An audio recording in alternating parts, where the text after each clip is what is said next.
camera.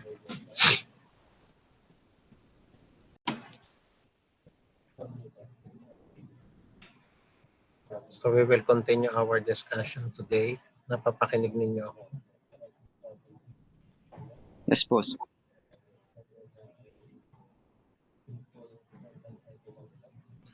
Okay, so today we will be discussing the theory of Nacelle.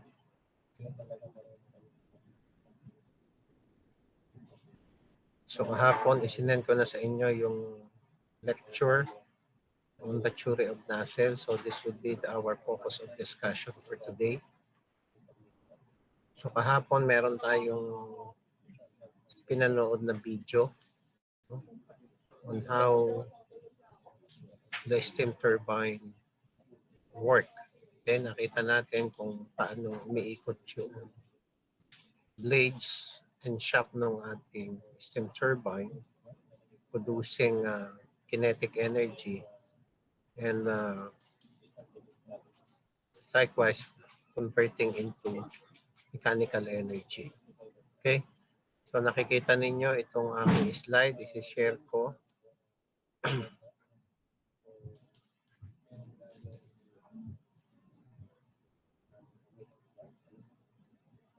Nakikita ninyo?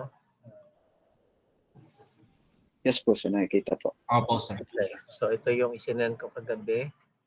Okay? And this would be our focus of discussion. So if you can recall, yung steam turbine natin is basically an assemblage of nacelles and blades. No? So kahapon, nung kayo ay manood ng video, there are two types of steam turbine that are being used in the power plant. No? Yung ang sabihin sa akin kung ano yung type na yun, Mark Jan. Ano yung na-recall mong types ng steam turbine?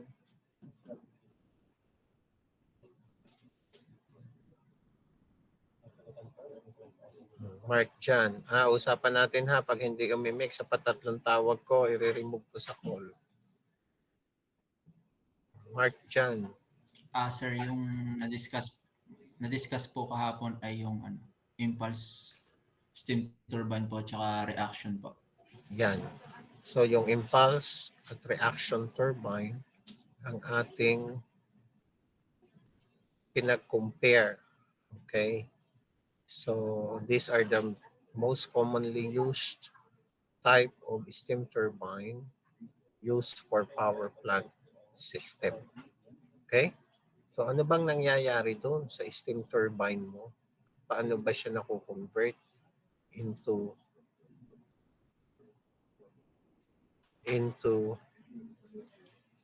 mechanical energy?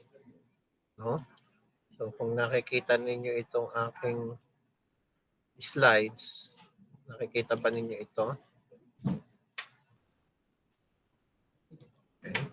Hindi pa po, sir. Hindi pa? Nakikita nyo? Hindi pa rin? Wala pa rin po, sir.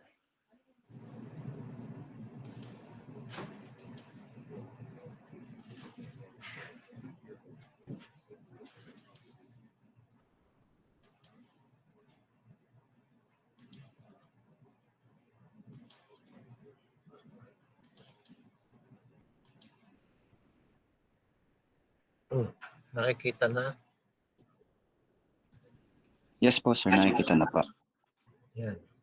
So nakikita natin din yung steam nozzle. We have the term steam nozzle. So if we define the steam nozzle, it is a passage varying cross-section through which heat energy of the steam is converted to kinetic energy. Okay, so ibig sabihin, dito sa nozzle na ito, nagkakaroon ng conversion, no? Yung heat energy ng steam, because steam carries heat energy. Kaya nga sabi natin, as much as possible, in order to produce high mechanical energy output, we use superheated steam. because superheated steam carries more heat energy, okay, which is converted to kinetic energy. Okay? So steam nozzle major function ay makapag-produce ng steam jet. So basically, it is used to produce steam jet with high velocity to drive the steam turbine. So makikita ninyo dito, this is basically the steam jet. Okay? So ito yung nagda-drive ng ating steam turbine. So a steam turbine converts the energy of high pressure, high temperature steam produced by a steam generator into shaft work. So yan yung main function ng ating steam turbine. Okay? So kahapon nakita ninyo na the steam turbine is composed of a rotor of nozzle in a set of moving blades now mounted on a rotor. So meron tayong shaft, a single shaft, which is directly connected to our electric generator. Okay? Yan. So,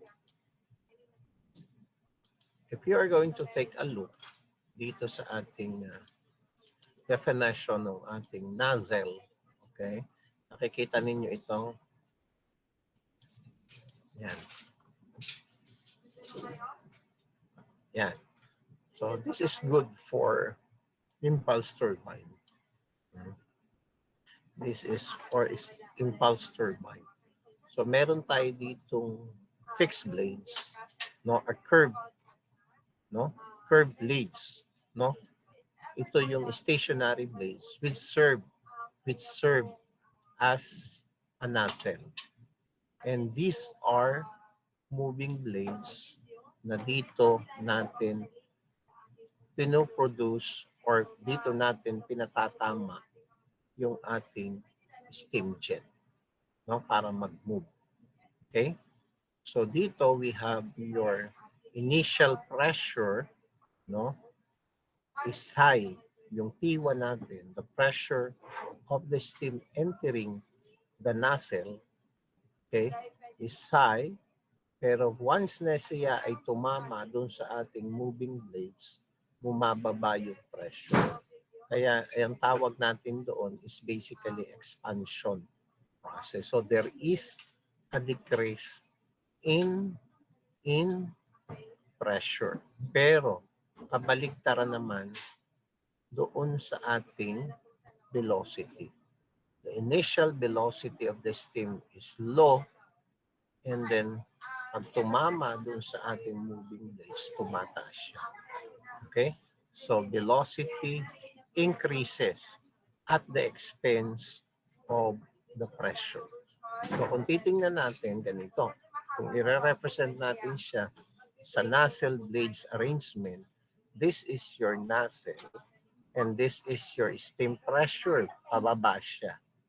This is your velocity and increasing yung iyong velocity kapag na-reach niya yung moving blades. So this is for the case of impulse turbine. Paano pa sinasabing impulse?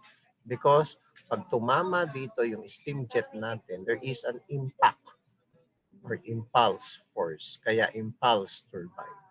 Okay? Unlike for the reaction, sabi dito, there is working of impulse turbine, there is only one set of nozzles. The complete expansion of the steam from the boiler steam pressure to the exhaust or condenser pressure takes place in one set of nozzles. So isang set ay merong fixed at merong moving. Okay? So I repeat, ito yung fixed, ito yung stationary, ito yung moving. So ito yung one set of blades. Okay?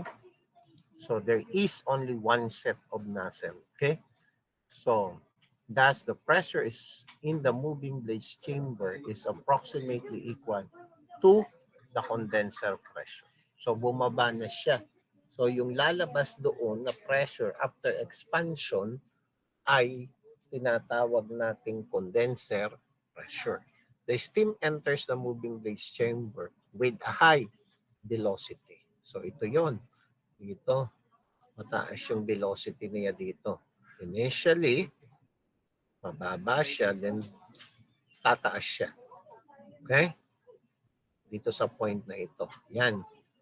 Okay? Na-reach mo yung maximum velocity. Okay?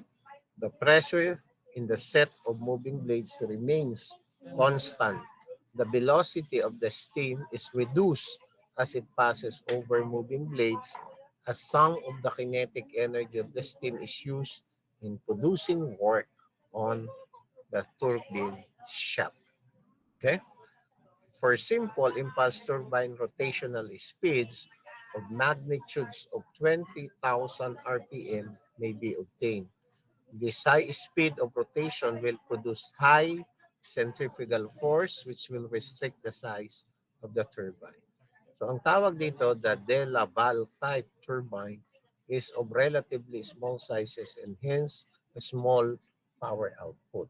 So yan yung definition natin ng impulse turbine, no? However, meron tayong tinatawag na reaction turbine. So this is the second type or the other type of steam turbine. Okay? So if you are going to take a look, no, on the reaction turbine, so ito naman yung ating fixed blades. Iba naman yung kanyang geometry and configuration. Okay? So this is your fixed or stationary blades. And this is the moving blades. Kaya kita mo may dalawang arrow doon. Okay. Ito yung steam na nagpa-pass through. No? Ito yung steam na nagpa-pass through from the nozzle going to the moving blades. So it represents, no, yung ating area dito, no, or the passage represent the nozzle. Okay? So what are the working principle ng ating reaction turbine? A reaction turbine is a type of steam turbine which works on the principles that the rotor spins, as the name suggests, from the reaction force rather than impact or impulse turbine. So meron tayong tinatawag na reaction force, kaya reaction turbine. Okay? In the reaction turbine, there are no nozzles to direct the steam like in the impulse turbine. Instead, the blades that project radially from the outer edge of the rotor are shaped and mounted so that the shape between the blades created by the cross-section create the shape of a nozzle. Kaya kita mo, parang nozzle yung kanyang nakikreate dito. And will this serve as a passage? Okay? These blades are mounted on the revolving part of the rotor and are called moving blades. The fixed blades, which are the same shape as the moving blades, are mounted to the outer casing where the rotor revolves and are set to guide and steam into the moving blades. Okay? The steam enters through a section of curved blades in the fixed position, and the steam that then enters the set of moving blades and creates enough reaction force para mag-rotate. And then the steam exits the section of the rotating blades and the direction of the rotation. Okay? So that compares, no? So these are the differences, no, between impulse and reaction turbine. So makita mo yung possession dito. So meron tayong moving buckets, yun ang tawag dito sa ating moving blades, at meron tayong fixed nozzle which serve as our fixed blades. Okay? So ganito yung tama ng steam jet doon sa ating impulse turbine. Iba naman ang movement noong ating reaction turbine. Okay? So let us compare. Okay? So first, pag sa impulse turbine, impulsive force is rotating the turbine. Dito naman ay reaction force. Pressure of liquid is decreasing in the nozzle before entering to the turbine. And pressure decreases as it flows over the blades. So blades are of symmetrical profile. Blades having arrow foil profile kapag sa reaction turbine. The size of the turbine is small for the same power output. Pero dito sa reaction, size ng reaction turbine is large for the same power output. So regardless of the power output, the size of the reaction turbine is basically large. Whole pressure energy of water is converted into kinetic energy before pass on to the turbine wheel. So basically, they are referring on the steam. No, whole pressure energy of the steam is converted into kinetic energy. Okay? So part of the pressure energy only is converted to kinetic energy. So ibig sabihin, lahat ng pressure energy doon sa ating steam are convertible into kinetic energy if you have your impulse turbine. However, kapag reaction turbine, only part of the pressure energy is converted into kinetic energy. So water discharges directly from the turbine wheel to tail race, no? So ito yung ano natin, or steam. Water discharges into a drop tube, no, when it is finally discharged to tail race. Ito ay ginagamit natin kapag sa mga hydraulic turbine. Okay? So pressure of water will be atmospheric as it flows over the moving wheels. Okay? So pressure of water continuously decreases as it flows over the wheels. Okay? Yan. So meron tayong degree of reaction, no? Degree of reaction is defined as the ratio of static pressure drop in the rotor to the static pressure drop in the stage. So kailangan malaman natin yung static pressure and the static pressure drop sa rotor at saka static pressure drop sa stage. Or it could be defined as this equation. Okay? Static enthalpy drop. Okay? Static enthalpy drop in the rotor and static enthalpy drop in the stage. So meron tayong mga losses sa steam turbine. Dinidefine natin ito. Residual velocity loss, presence of friction, steam leakage, loss due to mechanical friction and bearings, pressure loss in regulating valves and steam lines, and losses due to quality of steam and radiation losses. Okay?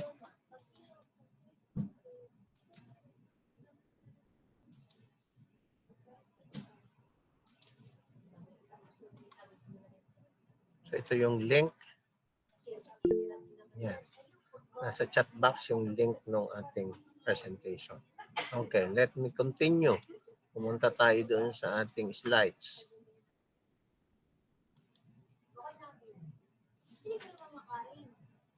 So, na-derive na tayo ng mga equations that will be used for our analysis. Okay. So, dito tayo pupunta. Okay.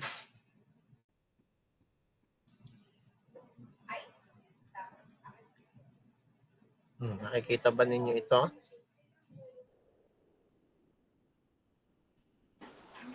Wala po. Wala pa.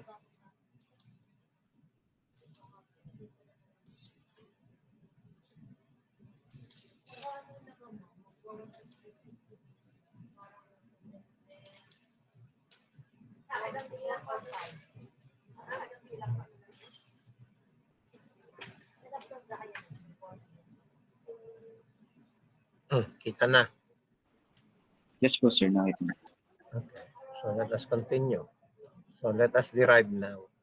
So dito sa ating analysis, okay, we will be considering two steps involved in the energy conversion, okay, in the steam turbine. First, yung high pressure, high temperature steam. So ito yung ating input. Basically, superheated steam is being expanded in the nozzle. At sabi nga dito, it comes out at a high velocity. So anong nangyayari kanina, if you can recall? Anong nangyari kanina doon? Bakit tumaas yung velocity? Ano namang nangyari doon sa pressure? Albert, John. Yung ano po, sir, yung pressure po na pumasok sa nozzle ay mataas. at bumababa po kapag tumatama sa blade. Ang velocity naman po na pumapasok ay nag-i-increase po. Yan. So, the, the, the pressure decreases, no? While the velocity increases. So, yun yung nangyayari dun sa nozzle. So, high velocity steam jet, no? From nozzle and feeds on the plates mounted on the wheel rotor, which get deflected by an angle and suffer a loss of momentum, which is absorbed in the producing torque. Okay? So, yan nga, sabi ko, steam turbine is basically an assemblage of nacelles and blades mounted on the rotor. Okay. So, ano yung pagkakaiba, no, nung nozzle at saka diffuser? Okay, kasi mamaya in our analysis, we will be using these two device, no? A nozzle is a device or a duct of a smoothly varying cross-section, no? Cross-section ito ha. C/S, meaning cross-section area that increases the velocity of the fluid at the expense of the pressure. So, ibig sabihin, initially, the velocity V1 is very low, pero pag lumabas siya dito after expansion, the velocity 2 increases. So, sabi nga dito, V2 is much, much greater than V1. So, parang ang lumalabas dito, V1 is almost negligible. Okay? The chief use of nozzle is to produce a jet of steam of high velocity to produce thrust for the propulsion of the rocket motors and jet engines and to drive the steam turbines. Yung isa naman, diffuser. Baligtad naman siya. It is a device that increases the pressure of the fluid by slowing the velocity. No? So dito, mataas yung velocity V1 pumasok, pero pag lumabas dito sa diffuser mo, V2 is much, much less than V1. Ano namang nangyari dito? Tinataas mo yung pressure. Okay? So P1, mababa. Then P2, mataas. Baliktad. No? Pinatataas mo yung pressure.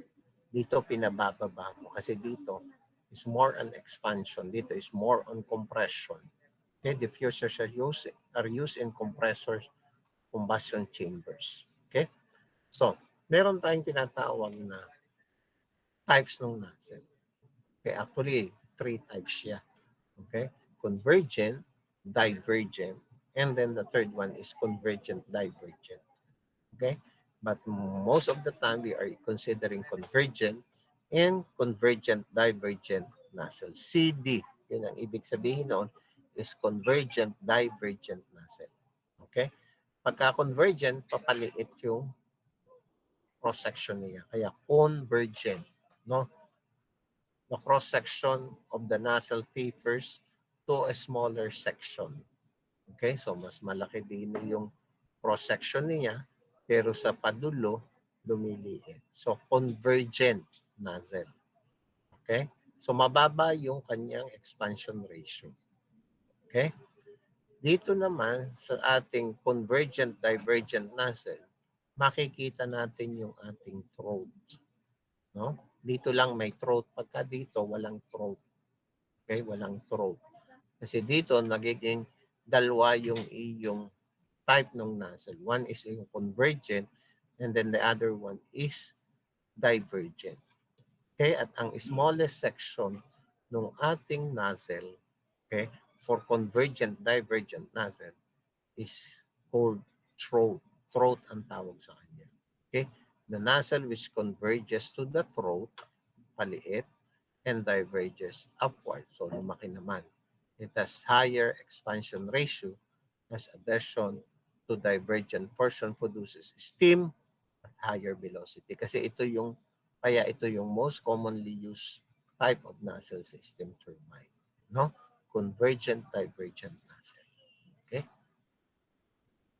So, paano natin ina-analyze yung flow? Flow through nozzles, no? We have to take a look on the velocity and the heat drop. Okay. So what are the basic assumptions? No? Ano yung mga basic assumptions natin?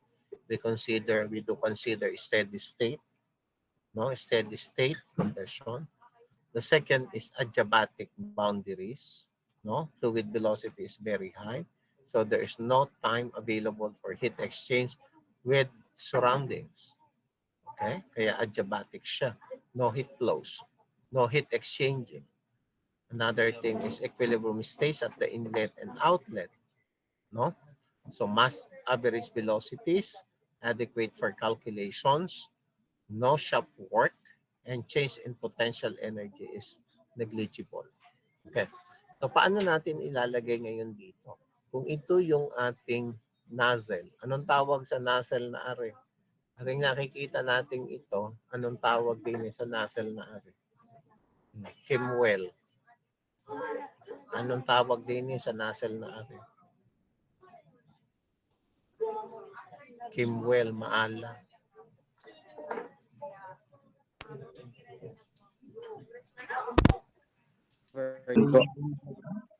Gusto mo ikaw ay i-remove ko?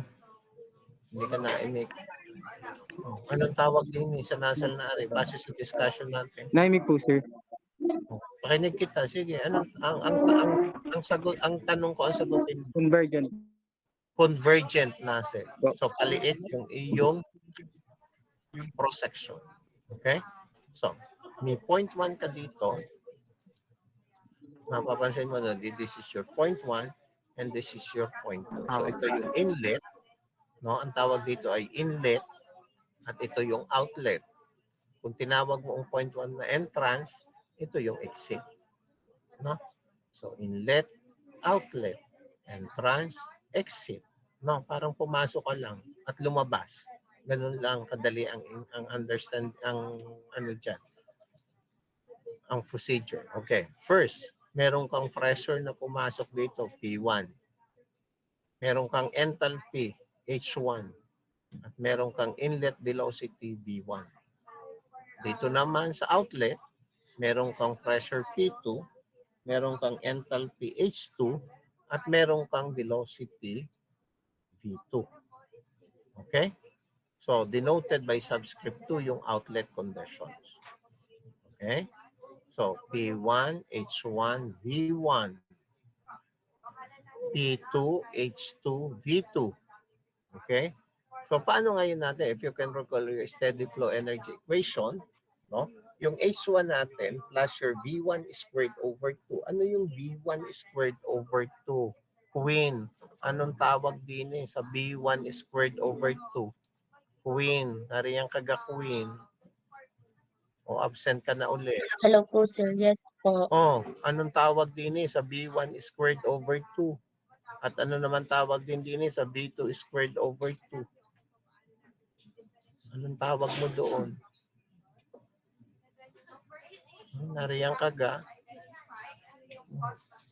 Anong tawag? Hindi mo alam ang tawag din B1 squared over 2. B2 squared over 2. Anong tawag doon? Kita mo, hindi mo alam. Siya ay kinetic energy ini. Hindi ka sabi sa atin kanina, yung heat energy ng steam mo ay nako-convert into kinetic energy yan. Kaya nakaperform tayo ng equation. Yung delta H natin is equal to change in kinetic energy. Okay? So kinetic energy siya, di ba ga? Ngayon ganin yung nalaman aring equation na are. This is the equation for kinetic energy. 1/2 mv squared. Doon yun ang galing. Ha? Ay, hindi na ma-recognize. Kaya kanina, di ba, paulit-ulit kong sinasabi, the heat energy of the steam is converted into kinetic energy. No? So, kaya ang nangyayari ngayon, we have your H1 minus H2 is equal to V2 squared over 2 minus V1 squared over 2. Okay? So, ito yung heat drop natin. No? Heat drop. No? Versus velocity. Kasi kinetic energy is a function of your velocity. Yan. Oh, kailangang maintindihan. So pag sinimplify mo ngayon itong equation na ito, no? Kasi we wanted to determine the velocity at the exit or outlet. Ano bang nangyayari doon sa ating velocity? Oh, Queen. Ano ba ang assumption natin din eh? V1 and V2. How would you compare your V1 and V2?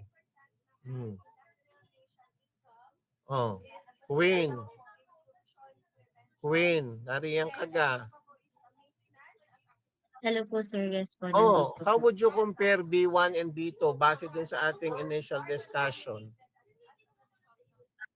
Yung V1 po, ang velocity po ay sa V1 po ay ah, mas ma, mas mababa po. Tapos sa V2 po ay mas mataas po. Mas mataas. B2 is much greater than B1. Kaya nga ang anong sinabi ko kanina, B1 is considered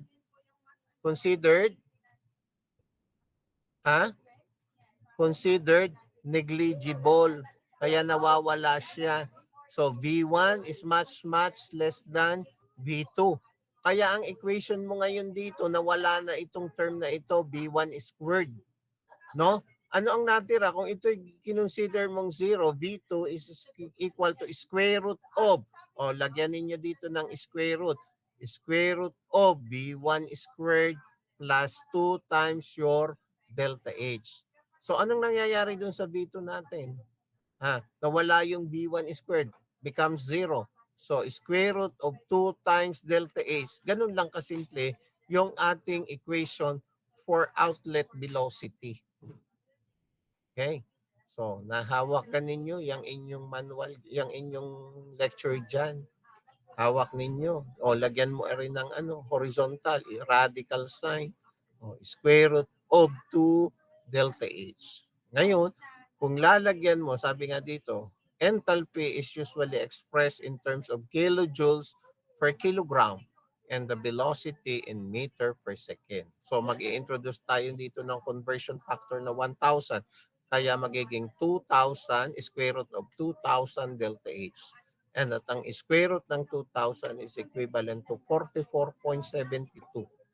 Okay? Kaya ang V2 mo ngayon is 44.72 square root of delta H. O, lagyan ninyo ng delta H ng square root yan. No? Ito yung process natin tinitingnan. No? In the TS diagram, your point 1 and 2 is. Point 1, no? Point 1, ito yung pumasok na condition ng steam. Usually superheated. After your isentropic expansion, bababa yung kanya pressure. So ito yung 2S. Ito yung nagre-represent dun sa ideal process natin. So pwedeng gamitin mo yung point 1, point 2. Ito naman ang actual, hindi na siya constant entropy. Hindi na S1 is not equal to S2 kasi actual cycle na siya or real cycle. Nasa iyo na yun kung paano mo i-designate. Pwedeng 1, 2, ito ay 2 prime. 2 prime represents your actual cycle. Okay? Kung gusto mo naman, 0.1, 2S, 2. 2 represents actual cycle. Ngayon, pagka sinabi natin yung actual cycle, magsa-surface na dito yung ating turbine efficiency. No? Kaya sabi nga natin, ano bang sinabi natin kahapon sa turbine efficiency? Pag inintroduce mo yung turbine efficiency, what happened dun sa ating turbine work? Anong nangyayari dun sa turbine work natin?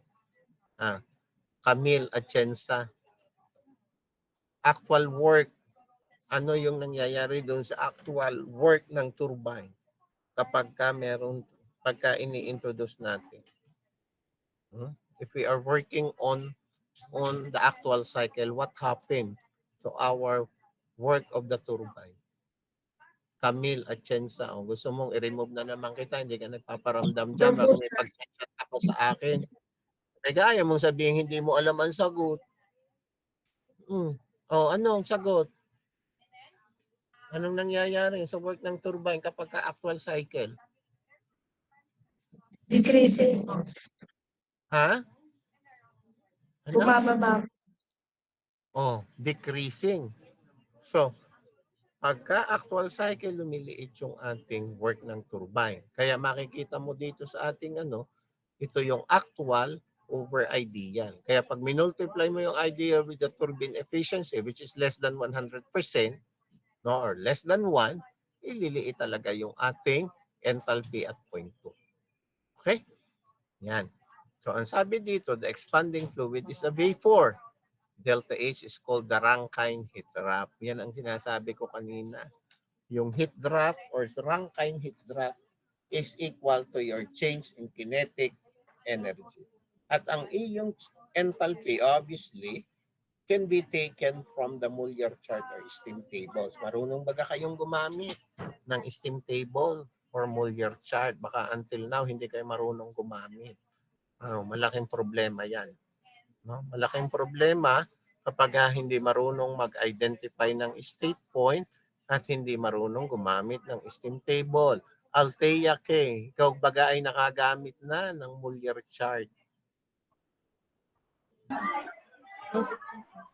Nakagamit ka na o nakahawak ka na gala ng Muller chart.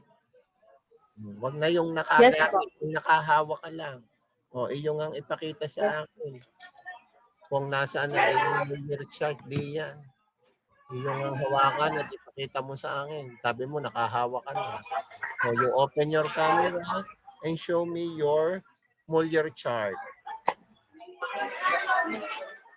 Ano ka? Bakit maingay dyan? May birthday hanggang dyan? Bikini man. Nasa school po, sir. Ang dala ko lang po ay steam table po. Oh, steam table. Oh. Ay ba, hindi wala ang Muller chart. O, ba't yung maingay dyan? Nasaan ka ga? Birthday hand? Nasa ano po, nasa may tapat po ng CICS po, building. Oh, sabi ka na, Riri yan. Oh, kaingay, hindi ka mag-open ng camera. Open ka yung camera. O, pakita mo, ayan, very good, nakita kita. Oh, where is your steam table? Sabi mo, wala kang dalang Muller chart. O, steam table. Nasaan? Pakita mo nga sa akin.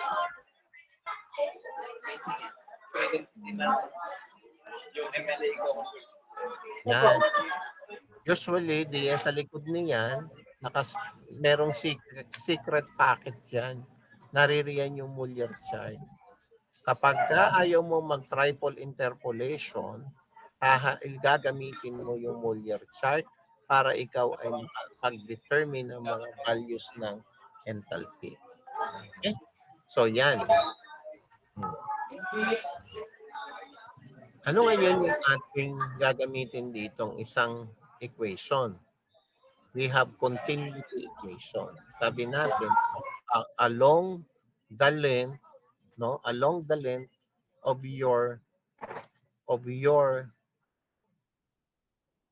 nozzle, constant yung mass dito sa loob. Okay? Hindi nagbabari yung mass flow rate. So we can apply your continuity equation. Ito yung ating relation, A1 V1 over V1. Yung small letter V1 represents your specific volume. So ito yung mass natin at point 1. Equal din siya sa mass at point 2, which is equal to A2 V2 over V2. Okay, kasi ito yung general equation, QAB. Diba? QAB. Yan ang ating equation, mass flow rate or volume flow rate. No? Ngayon ginawa nating mass flow rate, kaya AV over V. No? Kung volume flow rate is simply AV. Q equal to AV. No? Okay, so yung A natin is area. Kasi usually, kapag nag-design tayo ng mga nozzle, steam nozzle, ina-evaluate natin yung cross-sectional area. No? So pag in-evaluate natin, ano ba yung cross-sectional area ng iyong inlet? Ano ba yung cross-sectional area ng iyong outlet? Or even, what is the cross-sectional area of your throat? No? So ganyan yung ating ginagawang design. We are going to specify the size or the area, no? Diameter ng iyong inlet, diameter ng throat, at diameter ng iyong outlet. So pag alam mo ang area, you can compute for the diameter. 5d squared over 2 over 4. Okay? So 5d squared over 4 ang inaano natin. So yan ay cylindrical. Okay? So specific volume, mass flow rate, and we have your area per unit mass flow. Okay? So pag ginamit natin dito, area per unit mass flow is equal to specific volume over 44.72 square root of delta H. Square root of delta H. So lalagyan ko yan. Kung ako sa inyo, lalagyan ko yun. Square root of delta H. Okay? So for calculating variation in the area of the nozzle, it is essential to know how expansion rate takes place, how specific volume and enthalpy vary in the duct. Yan. So ngayon, meron tayong general relationship. Kailangan natin ito sa pagkuha ng ating pressure ratio mamaya. Okay? Meron tayong relationship between the area, velocity, and the pressure. So i-introduce natin yung pressure. Okay? So we need to study the effect of the area variation on the velocity and pressure. Thus, we determine the effect of change in area and the velocity V and the pressure P. No. So, balikan uli natin yung steady flow energy equation. Okay? So, meron tayong dQ, delta H, V squared over 2 plus dW. Okay? So, ito yung change ng enthalpy, change ng kinetic energy, and change ng work natin. So, dQ, kasi adiabatic, yung heat natin, change ng, there is no heat transfer, dQ is equal to 0. And then, ito naman yung ating work ng flow equal to 0. Okay? So, dH plus change ng ating kinetic energy is simply equal to 0. Ngayon, pag pinag-combine natin yung second law of thermo, QT delta S, ito yung equation natin, at yung first law ng thermodynamics na change in, or simply Q is equal to delta U plus work non-flow, ito yung magiging equation natin. Okay? So, delta H VdP, no? Na-introduce natin ngayon yung ating pressure. Okay? So, change in pressure over your density. Kasi yung density natin, so meron tayong specific volume dito, which is equal to 1 over your density plus V squared over 2 equal to 0. Yan. So, ito na ngayon yung general relationship natin. Gagamitin natin yan mamaya. So, change in pressure over your density, V squared is equal to negative change nung ating velocity over your velocity.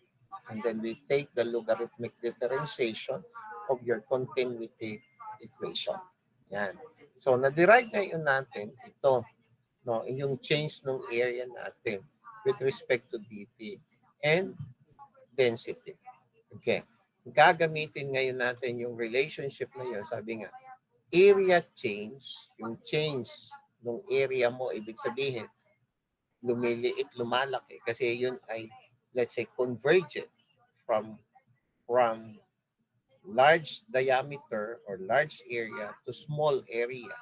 Diba? Convergent. Pagka naman divergent, from small area or small diameter to large diameter. Sabi dito, meron tayong area change which causes a pressure change at the same side. No? Of the same sign. So, meron tayong i-introduce na Mach number, MA. Mach number, MA represents Mach number. Kapag ka daw Mach number is less than 1, an area change causes a pressure change of the same sign. Ibig sabihin, positive change ng area means positive change ng pressure. That is for Mach number less than 1. Okay? Then, for Mach number greater than 1, An area change causes a pressure change of opposite sign, meaning positive change in area means negative change ng pressure where your Mach number is greater than 1. Okay, so nakikita ngayon natin dito sa ating yan. Ito yung ating nozzle, the convergent divergent nozzle representing yung smallest section which is basically your throat. Dito ngayon natin ipamap yung ating Mach number. So anong nakikita ngayon ninyo dito? No? Doon sa convergent portion ng ating nozzle, ang Mach number mo ay less than 1. Okay? At doon naman sa divergent portion ng iyong nozzle, your Mach number is greater than 1. But at the throat, your Mach number is always unity. Gets?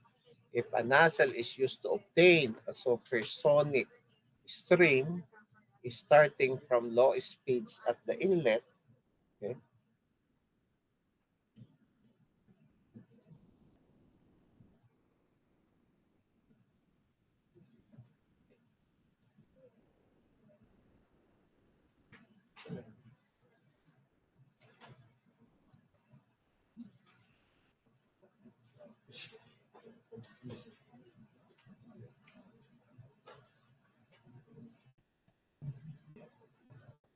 okay? So, supersonic. So, ano yung supersonic region natin? Ito yun. No? So, from the throat to exit, it represents your sonic region. So, meron tayong napuputos ditong supersonic velocity kasi mataas yung velocity natin. Then, subsonic, subsonic, naririto sa ating convergent region. No? Or portion. So, Mach number is less than 1, kaya meron tayong subsonic velocity. Okay? So, it is clear that the nozzle must converge in the subsonic portion and diverge in the supersonic portion. Okay, anong tawag naman dito at the throat? Anong tawag din sa velocity din? Meron tayong subsonic at the convergent portion, supersonic velocity at the divergent. Dito naman sa throat, we have the sonic velocity. So, ito yung sonic natin. Pag lampas pa dito, meron pang Mach number much greater than 1, no? Meron tayong tinatawag na hypersonic. Okay. So, it is clear that the Mach number must be unity at the throat where the area is neither increasing nor decreasing. Okay? So, the throat, okay, the change in velocity can be non-zero at the throat only if Mach number equals to 1. It also follows that the sonic velocity can be achieved only at the throat of the nozzle or at the diffuser. So meron tayong tinatawag na nozzle which is called convergent divergent nozzle or de Laval nozzle. Okay? Ngayon, paano naman ito? No? Meron tayong tinatawag dito na subsonic everywhere at supersonic everywhere. So kung titingnan natin dito, ito yung nozzle natin, the convergent divergent nozzle. Kapag ka daw siya ay subsonic everywhere, so ibig sabihin, from convergent portion, Mach number is less than 1, which is true. Pero pagdating sa divergent nozzle, no, Mach number is still less than 1. So, hindi yun nagko-conform dito sa ating condition initially. Because in the divergent portion, which is supersonic velocity, establishes your Mach number is always greater than 1. Paano ba yung nangyayari doon? No? The flow in a convergent divergent tap may be subsonic everywhere. Ibig sabihin, on the entire length of the nozzle, okay, MA increasing in the convergent portion and decreasing in the divergent portion. Umaga kang mag-aano, maglo-long weekend. Oh. Divergent portion. Okay? So anong nangyayari ngayon dito? Nagkakaroon ngayon siya ng dalawang kaanyuan, no? Dalawang kaanyuan ng iyong nozzle. No, sabi dito, the first part of the duct, ito yung convergent, is acting as a nozzle, which is true. Pero yung second part, it is acting as a diffuser. So dalawa yung kaanyuan mo, kumbaga. No? Naiintindihan ninyo, dalawa yung kanyang personality.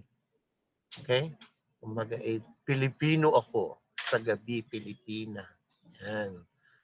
Kumbaga, parang si, dun sa section 3. Sa araw, si Charis. Sa gabi, si Jake Cyrus. No? So, naiiba yung kaanyuan niya. So, dito, tama yung Mach number less than 1, siya ay nozzle. Pag dito naman, it serves as a diffuser. Yun ang kanyang function dito. Kapag ka naman sinabi natin na supersonic everywhere, no? Dapat ang Mach number mo ay greater than 1. So tama din sa divergent portion. Pero din sa convergent portion, still Mach number is greater than 1 na dapat ay Mach number less than 1. So ano ngayon yung nangyayari? Sabi dito, yung first part, no? Siya ay nag-a-act as a diffuser. And the second part, act as a nozzle. Okay? Yan.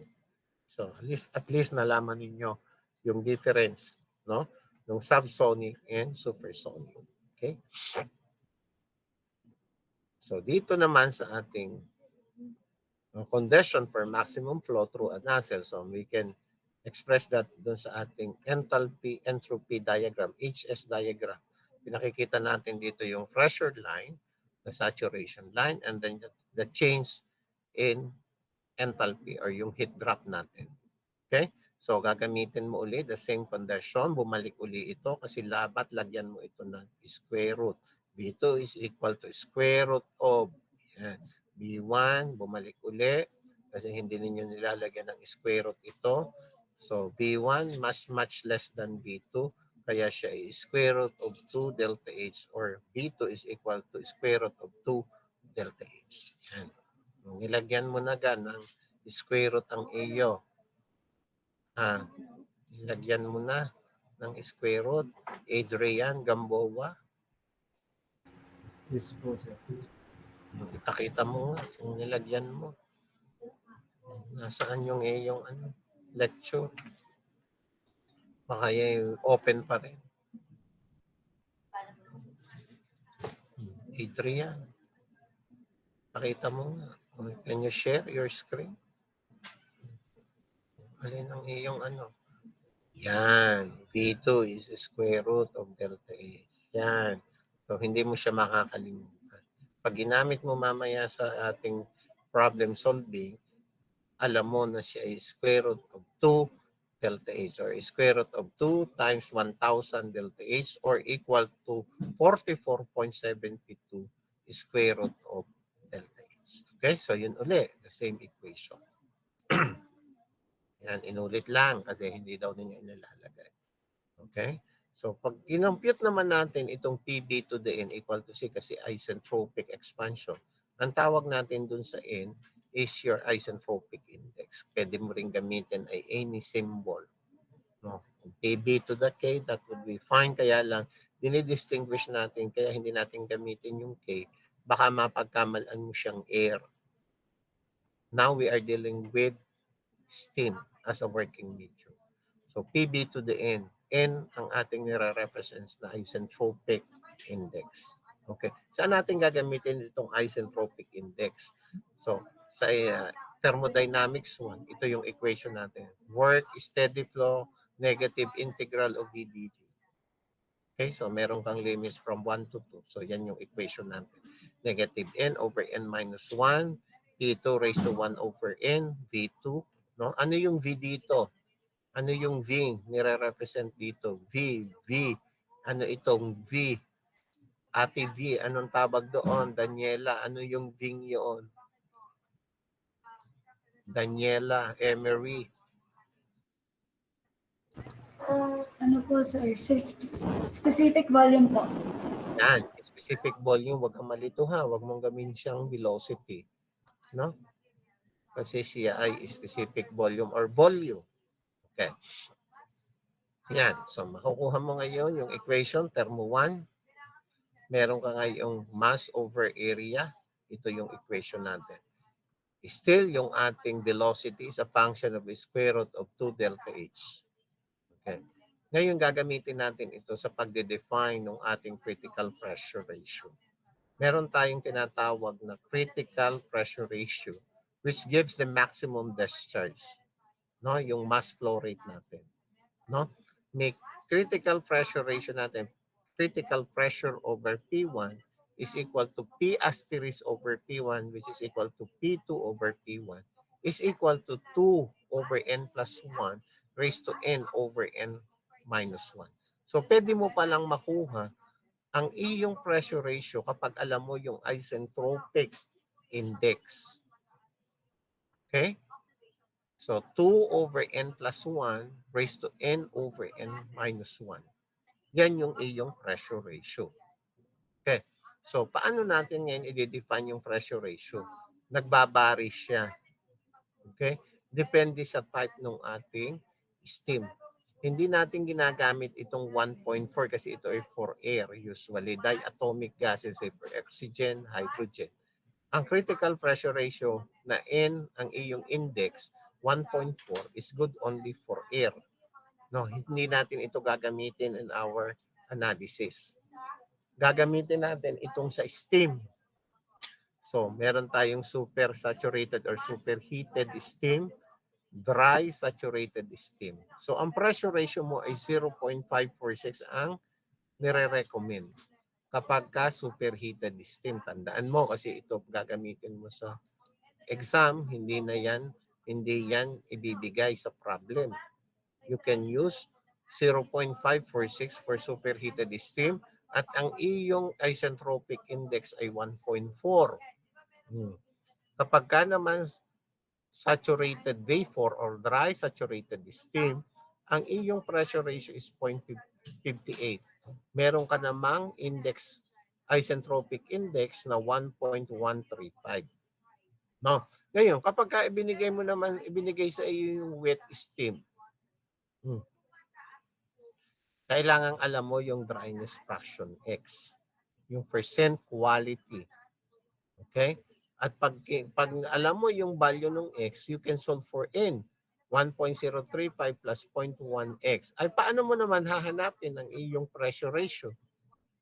Gagamitin mo yung equation natin.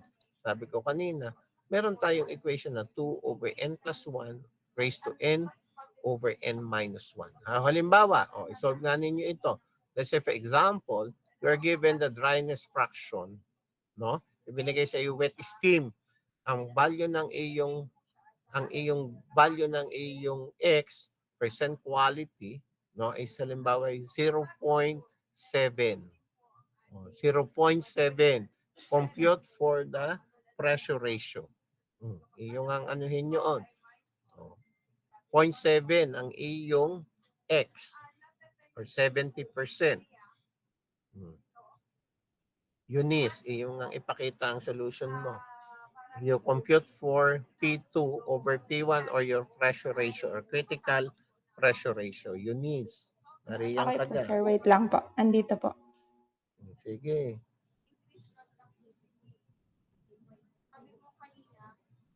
Chloride ions present in salt solution tend to get through any protective films when the ion surface. So kapag may protective film daw po sa ion surface, kinakain daw po. Kaya po, magpe-penetrate po siya. Yung atin po, water, pero mas napapabilis po yung and then ang isa at ang isa pa po na nagpapa-enhance po ng is the temperature. Nawala po tayo. Pag taas po, increase po ng temperature. So nag-i-increase Anong value? Yun is. So, kung gusto po natin na hindi po siya mag-according to ang conclusion, so babaan lang po natin. Huwag natin masyadong i-expose yung ating state. So, mataas po po. And then, yung binanggit po dito na galvanic conclusion, so i-discuss ko na lang po siya. Pag nandun na po tayo sa different types of conclusion, ito kasi ay isa sa mga type ng conclusion. We have the galvanic conclusions, kung saan meron po tayo dissimilar methods. So, i-discuss ko na lang po siya. And then, ano po, in example dito. Sir, ang sagot ko po ay 0.97349 po. Pakita mo nga sa akin ang solution. I-share mo nga. Una po dito na mag-oxidize is the same.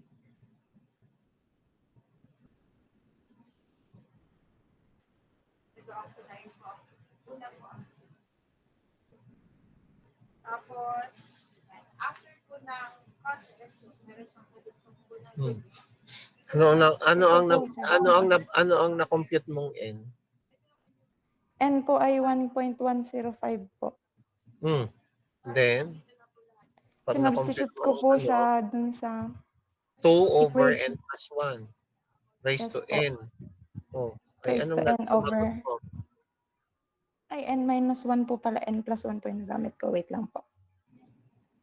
Kaya nga, ako'y nagtaka sa iyo. Napakalayo naman ang range. Pare ang equation ha. Oh, N minus 1. Kayo diyan, anong sagot?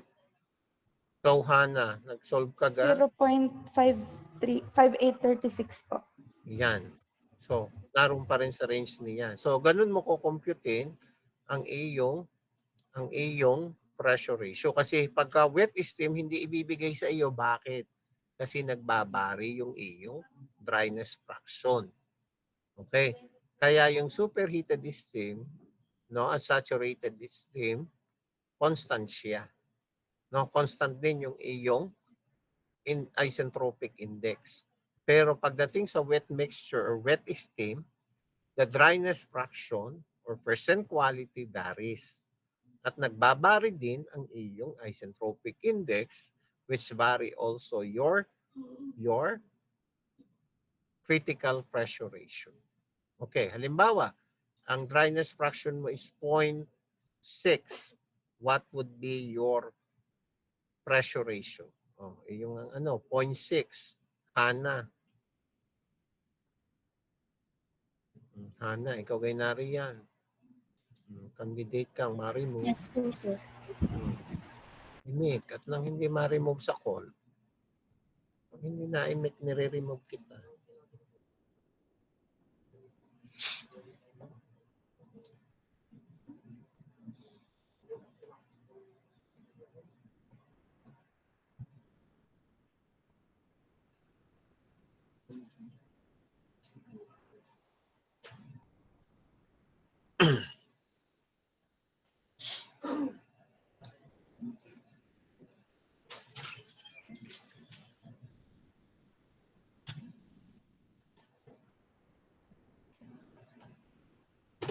Yung 0.6, anong nangyayari sa iyong N? What would be the value of your N? And then what would be the value of critical pressure ratio?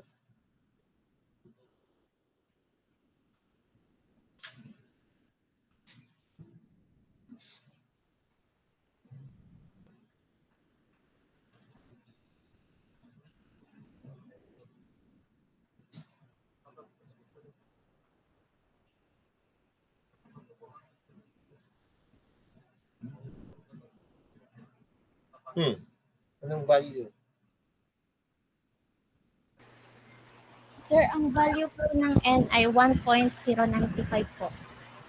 1.095 at ang critical pressure ratio. 0.585 po. Okay, tamo. Naroon pa rin sa range na yon. Okay? So, yan yung advantage ng ating equation, yung sa kay Dr. Senner's equation. Okay? Ngayon, gagamitin na natin yung maximum discharge. Ito yung M maximum. Okay? Given na yung ating area, square root of 2 times N over N minus 1, P over P1 times your 2 over N plus 1 raised to 2 over N minus 1 minus 2 over N plus 1 raised to N plus 1 over N minus 1. Okay? So, yan yung ating derived equation for maximum discharge. Okay? Pwede rin gamitin ito na simplified equation. Pag sinabi nating choke flow, it is clear that maximum mass flow or choke flow depends only on initial condition of the steam, P1, V1, and at the throat area. It does not depend on the final pressure of the steam or at the exit of the nozzle. Okay? So, yung pa rin, binalikan uli natin ito para ipakita ko sa inyo na ito pa rin yung ating equation for critical pressure ratio. Okay, so these are another equation. Ito naman in terms of velocity, the maximum velocity, no, critical velocity or maximum velocity. Ito yung equation natin. 2 over N plus 1 times P1 V1. So, makukompute natin ito. Okay, at the inlet, halimbawa, maximum velocity.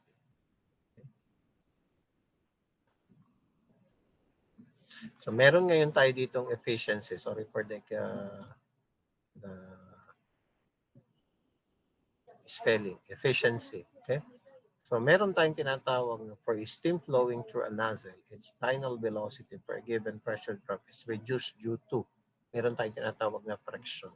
Friction between nozzle surface and the steam, internal friction of the steam itself, shock losses. Okay? Sabi dito, most of the frictional losses occur between the throat and the exit in the convergent divergent nozzle and producing the following effects. First, expansion is no more isentropic. So, ibig sabihin, pumupunta tayo doon, nagko-convert tayo doon sa ating actual cycle or real cycle. Okay? Enthalpy drop is reduced. Final dryness fraction of steam increases. Okay, and specific volume of the steam increases. Okay. So, makikita ngayon natin dito yung efficiency. Kung halimbawa, you are given the dry or saturated steam below the saturation line. This is your saturation curve. So, may process 1, 2, 3. Ito yung mula dun sa iyong throat, mula sa inlet, papuntang throat, papuntang exit. So, tatlo kasi yon. Inlet, throat, exit. Kaya pag inano natin, pinlat natin dito, constant ang entropy doon using ideal cycle or ideal expansion. Pero pagka actual, dash line siya, hindi na siya equal yung entropy mo. So final or exit. Kaya meron tayong friction drop na line 2, 3. Ito yun. 2, 3 prime. No? Kaya pag kinompute natin dito, ating pagka naman siya superheated, nagsimula kasi for 0.4, 5, 6. No? Pwede rin namang 1, 2, 3. Pwede namang 1, T, ibig sabihin throat, 2. Walang problema. Any designation will do. Okay? So, ang equation mo ngayon dito sa nozzle is H1, ko ito yung sa ano natin, sa dry saturated steam, H1 minus H3 prime. Ano yung H3 prime? Ano yung H3 prime? What do you mean by H3 prime? Janela Andal. Ito. Janela. Hello po, sir. Actual po, sir. Anong actual ng ano? Anong actual? Actual po ng enthalpy. Oh, kaya nga. Actual po ng enthalpy. Anong actual ng enthalpy? Huh? Anong ibig sabihin ng H3 prime? Where did you measure your H3 prime? Yun po, sir, ang ano po, output po ng turbine na lumabas po sa nozzle. sakit sa tainga. Siya yung enthalpy or actual enthalpy at the outlet of the nozzle. Di ba ka? Di kaya sabi ko nga, 1, 2, 3. 1, ito yung inlet, yung 2, yung throat, at 3 ay outlet. Ngayon sabi mo kapag kasi actual, nagiging 3 prime. So, ang H3 ay actual enthalpy at the outlet of the nozzle. Naintindihan mo? Apo, sir. Nozzle ang pinag-uusapan ha. Oh, ngayon, ano yung H3 dito? Janela. Ano po, sir? Ideal po ng output ng nozzle. Ideal enthalpy po ng output ng nozzle. May iyong version ha. Ariha, pakinggan mo ha. Ideal enthalpy at the outlet of the nozzle, hindi output. Sabihin mo nga. Ideal enthalpy po of the output of the outlet of the nozzle po. Kaya mahilig sa output ha. Best in output ka talaga.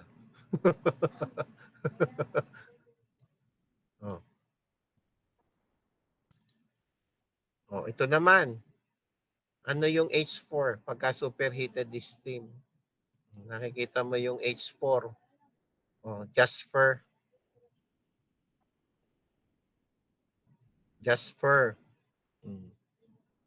Nariyan ka ka, Jasper. Baka gusto mong ma-remove ka. Ano yung H4? What is H4? Where did you measure your H4? Ikaw kayo nakinig. Inlet po. Inlet. Enthalpy sa... Enthalpy at the steam. inlet of the nozzle po. Enthalpy of the steam at the inlet of the nozzle. Yung H6 prime. Yan po yung actual enthalpy po at the inlet of the nozzle po. Sakaling kitang inlet ka dyan. Outlet po pala. Outlet? H6 po. Diyos ko po. Kasi ito nga, hindi ito fixed na H4 minus H6 prime. Depende sa designation mo. Ito yung representation lang natin. Dapat alam mo, nire-recognize mo alin ang outlet at alin ang inlet. Kasi pagdating sa problem, hindi na siya i-designate na H4, H6. Kailangan alam mo kung saan yan dinerive. Ito'y inlet, ito'y outlet, ito'y actual, ito'y inlet, ito'y ideal. Di ba ga? Naintindihan? Diyos ko po. Inlet, outlet, actual. Inlet, outlet, ideal. Kasi yun, hindi nga. Isang haba lamang yan. Sa HS diagram mo, vertical lang siya. Pag ideal. H4, H5, H6. H4, H5, H6 prime pagka real or actual. Pagka naman siya saturated, H1 mula dun sa saturation line. H2, ito yung nagre-represent sa throat. At yung H3, yun yung outlet. Kagaya dito, sa superheated steam, ano yung enthalpy sa throat mo dito? Alin yung nagre-represent sa enthalpy ng throat? Jeric Paul. Dito sa superheated steam. Yung sa 5, yung 5 po dun sa yung 5. Yung 5, yun yung in the middle, yun ang nagre-represent sa throat enthalpy. Gets? Ay, nako. Intindihin. Mamay magsosolve kayo. So, reason why friction is assumed between throat and exit only for convergent divergent nozzle. Small inlet velocity in the convergent portion, hence friction losses are also small. No losses due to turbulence in the convergent part. Kasi wala naman talagang turbulence doon. Kasi mababa yung velocity kasi usually laminar. divergent part of the nozzle is longer to avoid flow separation. And velocity is high in divergent portion. Kasi pag nag-design ka ng iyong divergent part, yung divergent length ng iyong nozzle, mas mahaba compare dun sa convergent part. Okay? Para ma-avoid mo yung flow separation. Velocity is high at divergent portion. Angle of divergence is less than 20 degrees. So, yan yung mga ginagamit natin sa ating design. Okay? So, alin ba yung angle of divergence? Alin yung angle of divergence? So, ibig sabihin, ang reference natin ay dun sa divergent portion. Okay? So, kung yung nozzle mo, balik ulit tayo dun sa drawing ng nozzle natin. Kung yung nozzle mo, mula din sa throat, you draw the horizontal line here. No? At makikita mo yung angle. Ito yung angle ng tumaas ng divergent portion. Yan yung angle of divergence. Okay, from the throat, nakikita ninyo itong cursor ko. You draw the horizontal line here. Okay? And then yung angle na na-form, yun angle of divergence. Okay?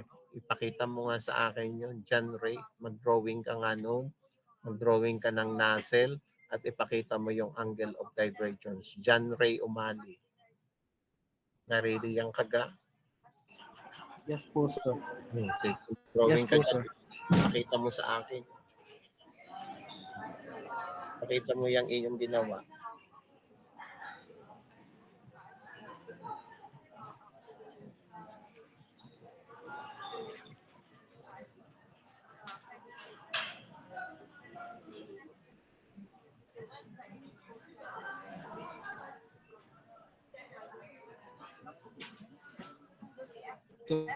Ito po yung angle.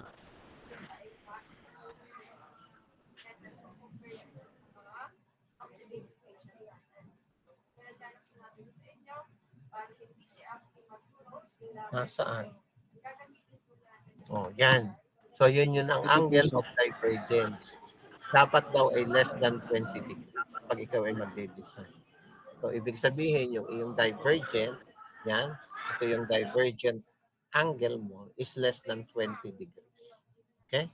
At mas mahaba yung length ng iyong divergent portion compare with the convergent portion. Kasi magde-design kayo. Sa capstone ninyo, mag-design kayo niyan. So, yan. Ayos na yan. Okay? So, meron ngayon tayong velocity coefficient kasi pwede nating i-express yung ating nozzle efficiency in terms of velocity. Okay? So, dun sa steady state equation natin, H1 plus B1 squared over 2 is equal to H3 plus B3 squared over 2. Ba't siya naging H3 na?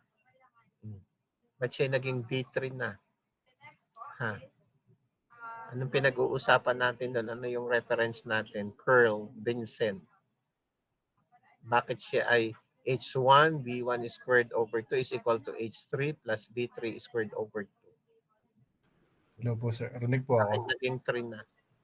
It represents itong equation natin H3 plus B3 squared over 2. Ano ang nire-represent niya? Yung sa nozzle po.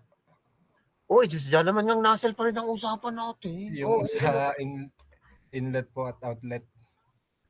Kaya nga, ano aring H3 plus B3 squared over 2? Saan are? Yung sa ano po? Yung sa... Saan? Sorry po. Kita mo ga kung naiintindihan mo. Ari nga ay inlet. Ay di ari outlet. Di ga? Di ga ari din ang pinarecite ko kanina dun sa girl. Opo. Ari ay inlet, ari outlet. Naintindihan? So, H1 minus H3, B3 minus B1 squared over 2 isentropic. Ngayon, bakit naman ari ay din ay H2? H1. Actual condition naman. H2 are. Ano naman are? Ito naman yung nagre-represent sa Sa Saan? RI ano ha, ideal. Ibig sabihin constant din ang entropy. Din pag actual, anong nangyayari? yung ano po, sa actual po. Ay sa actual ay ano? Actual outlet ho. Kaya nga, ano nga ang process na doon? Pwede kaya nakalagay nga actual condition. So, anong ibig sabihin na rin?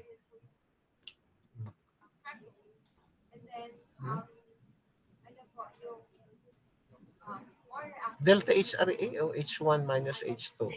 Ano nang nangyari din? Nire-represent na rin yung actual cycle. No, hindi na dito equal yung iyong entropy. Kaya yung nozzle efficiency mo is V2 squared. May prime ka dito. Okay? B1 squared. B3 minus B1 squared. Dito, throughout the nozzle, constant entropy. Dito, ang constant entropy lamang ay mula sa exit hanggang sa throat. Okay? At pagdating mo ng divergent portion, siya ay nagiging hindi na siya isentropic. Kaya yan, B1 is much less than B2 prime and B3. Kaya nozzle efficiency is B2 prime squared over B3. Kasi nawala na yung iyong B1. Nawala na yung B1 mo dito. Negligible ito. Kaya ito na lang ang natira sa equation mo. Okay? So, sabi dito, value of nozzle efficiency depends on, first, you are going to take a look on the nozzle material. The second is workmanship in manufacture of nozzle, shape and size of nozzle, angle of divergence, fluid, nature of fluid flowing and its state, fluid velocity, the pressure, the turbulence in nozzle flow passages. So yan yung mga assumptions na ginagamit natin sa design. Okay, kasi para ma-define mo yung iyong nozzle efficiency. Kasi dependent yung efficiency mo sa nozzle material, workmanship. Okay, so meron tayo dito equation na velocity coefficient is equal to V2 prime over V3, which is square root of nozzle efficiency. So pwede mong malaman ang velocity coefficient. Merong range tayo. So ito yung workmanship. Kapag sinasabing roughly cast nozzle, 0.93 to 0.94. Kapag ka naman machine nozzle, 0.95 to 0.96. Kapag ka naman smoothly milled nozzle, 0.96 to 0.97. So ito yung mga pwede mong gamitin assumption. Okay. Yan. So I think we are done. Dito, meron naman tayo ditong Wilson's line na sinasabi, no? Pagka super saturated flow or superheated steam ang ginamit natin, yung ating Wilson's line natin is below your saturation line. So dito natin na measure. Kailan ba natin masasabi or makakonsider yung ating Wilson's line? Sabi dito, steam remains in an unnatural superheated state until its density is about 8 times that of the saturated vapor density at the same pressure. This is as per Professor Wilson's experiment. With this limit when this limit is reached, the steam will suddenly condense. So dito pa lang, sa below the Wilson's line natin, magkakaroon ng condensation. Okay, so parang ito yung boundary. No? It represents Wilson's line, the boundary. Okay, where kapag achieve mo yung limit, doon mag-i-start yung condensation process. Yan. Meron ngayon tayong tinatawag ditong degree superheat, no? At degree of undercooling. So pwede nating i-measure yung degree superheat using P3, yung limiting saturation pressure natin, and P3 is saturation pressure at temperature T3. Ito ay kapag ka nakuha natin yung ating Wilson's line. Okay, so P3 over P3S, pakilagay diyan sa baba, P3S. Pagka naman degree of undercooling, T3S minus T3. T3S is saturation temperature of P3 and T3 is equal to supersaturated steam temperature of 0.3, which is the limit of super saturation. So gagamitin mo pa rin yung equation mo yun. N is equal to 1.3, which is basically your superheated steam. No, supersaturated vapor. Okay, or superheated steam. Okay? Okay? Yan. So, meron kayong kopya nito. Balik tayo dito sa example. Yan. Nakikita ganin nyo itong isineshare kong ito. Nakikita ninyo itong slide. Yes po, sir. Nakita. Basahin mo nga ito. Basahin mo nga yung problem. Basahin mo nga Mark Jan Mandanas. You read the problem and analyze. Ito draw mo mamaya yung kanyang nozzle at saka yung kanyang HS diagram. Okay. You read it. Mandanas. Nariyan ka baga? Ba't nawala ka, Mandanas? Steam enters a converging diverging nozzle at 2 megapascal and 400 degrees Celsius with a negligible velocity and a mass flow rate of 2.5 kilogram per second, and it exits at a pressure of 300 kilopascal. The flow is isentropic between the nozzle entrance and throat, and the overall nozzle efficiency is 93%. Determine the throat and exit areas and the Mach number at the throat and the nozzle exit. So, ngayon, i-drawing mo muna. Mag-drawing ka ng nozzle. Ilagay mo yung 0.1, ilagay mo yung throat, ilagay mo yung 0.2. Inlet at outlet. Okay? And then, ilagay mo yung given conditions. And then, you draw your HS diagram.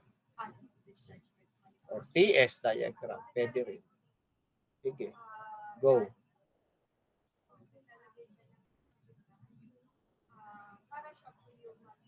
Tatawagin ko kayo mamaya. Kasi ang kailangan hanapin mo yung throat and exit area. So, ibig sabihin, dapat alam mo yung velocity at the throat, velocity at the exit.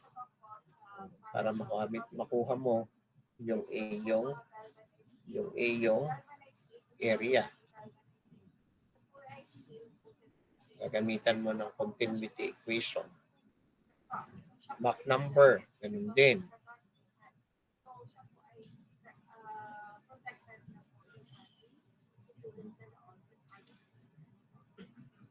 Tuturo ka muna ha. Maribel Baez, ikaw ang magpapakita mamaya ng iyong drawing ng nozzle at TS diagram or it could be HS diagram, no problem. We will share.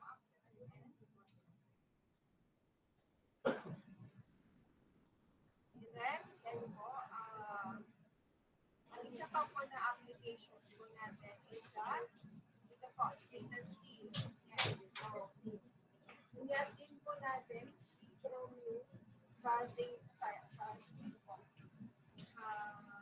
Para po ma-enhance po natin ang kanyang pollution resistance. So, kaya stainless steel po, is mataas yung pollution resistance. So, meron po tayo 11 to 76% of the so, sabi ko, si chromium po ay mas mababa po kaysa dito sa F. Mas mataas yung kanyang oxidation level. So, mapaprotect niyo po sila. Yung po ng mag-oxidize si chromium. Pero sa naging po ng mag-form ng rusting si chromium, makakasya for the position of chromium oxide. Saan? Yung layer na yun, so napapunta niya si steel para hindi ko mag-penetrate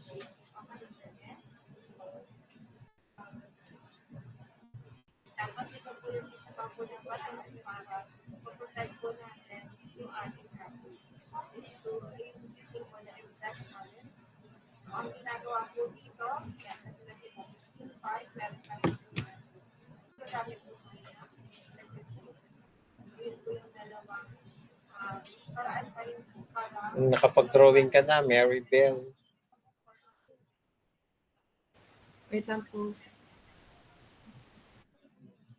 Kasi sa exam, pag nag-solve ka ng problem sa NASEL, okay, kailangan i-draw mo. Magdodraw ka ng NASEL. Okay? And then i-draw mo ang TS diagram o kaya ay HS diagram.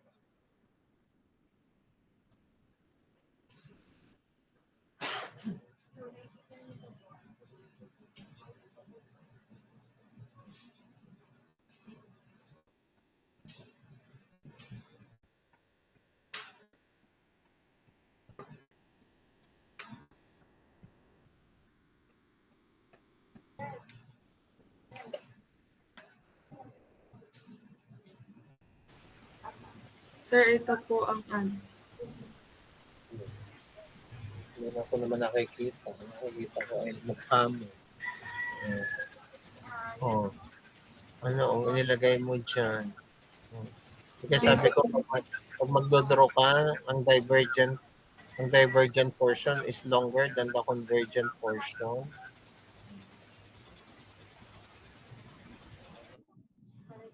Dapat ay mas malaki, mas mahaba.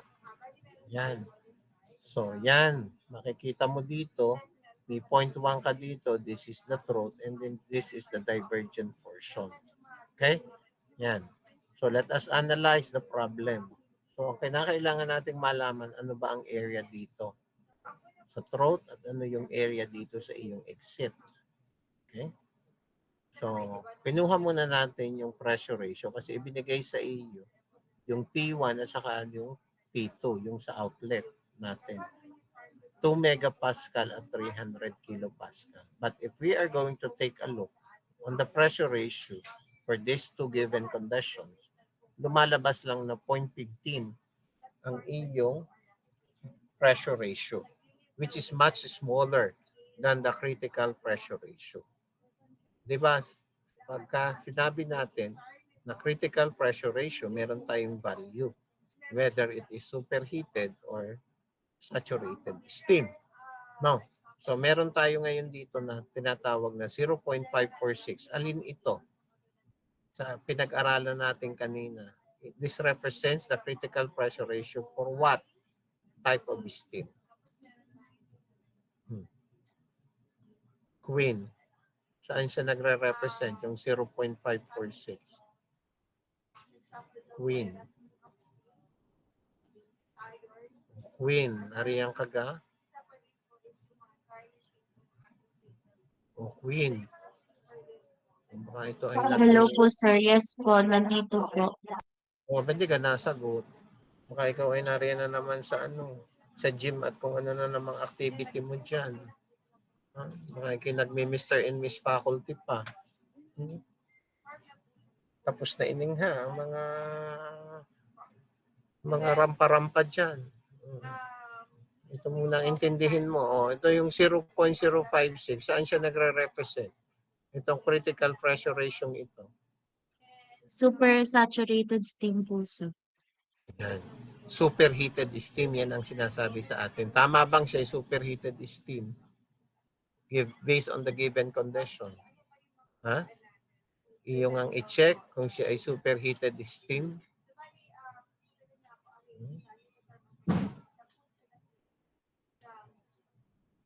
I-check mo nga. Paano siya naging superheated steam? Given ang 2 megapascal at meron kang 400 degrees Celsius. Paano nag-check ng Paano nag-verify or nagde-determine ng state point?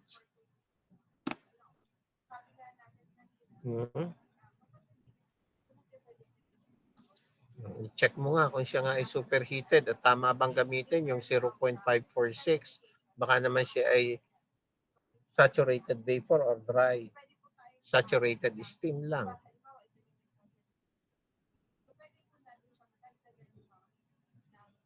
Queen, anong nangyari? Paano siya nasabing superheated steam?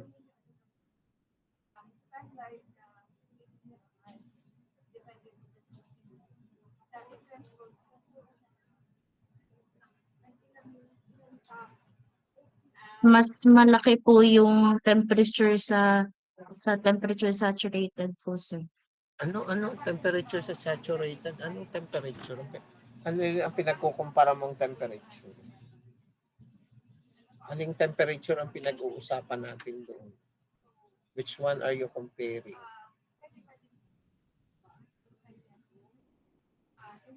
Yes. Paano ba nag-determine ng state point?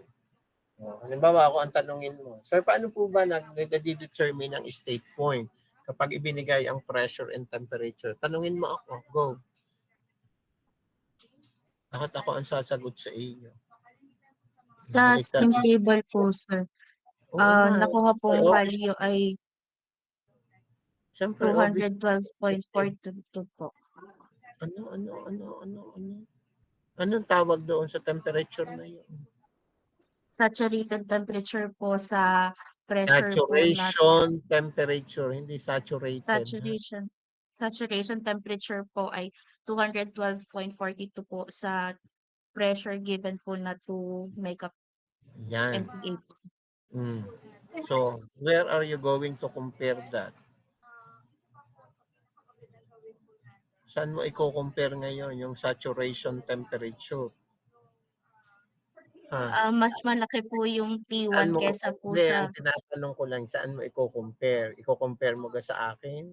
Mas malaki sa sa inyo T1 ang po, sir. Sa T1. Sa Ano yung 400 T1? degrees Celsius po.